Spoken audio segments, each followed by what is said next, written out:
Good morning and welcome to New South Wales Health's COVID-19 update for Wednesday, November 18.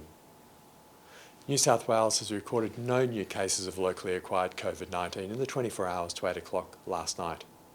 There were 7 cases of COVID-19 diagnosed in overseas travellers in hotel quarantine.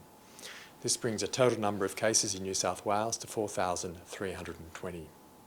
There were 17,047 tests reported to 8 o'clock compared to 8,588 the day before.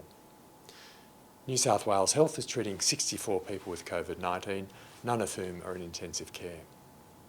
Following the recent case notifications in South Australia, health and travel advice has been upgraded. New South Wales residents are now advised to defer non-essential travel to Adelaide, while people from Adelaide should defer non-essential travel to New South Wales.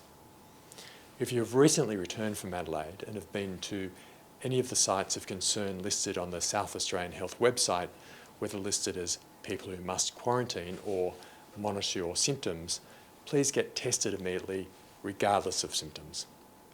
People who must quarantine must isolate for a full 14 days from the time they're at the venue, regardless of whether the test result is positive or negative. People who visited the Monitor Your Symptoms locations should isolate until a negative result has been received and get tested and isolate again should any symptoms develop. If you have visited Adelaide on or since the 7th of November, even if you did not visit the listed venues, please minimise contact with other people until 14 days after you were last in Adelaide. Please monitor for symptoms and get tested and isolate immediately if they appear. Now is not the time to drop our guard. Everyone needs to continue to be on alert to the ongoing risk of transmission of COVID-19, to keep practising physical distancing and good hand hygiene, and most importantly, to get tested and isolate if you feel unwell.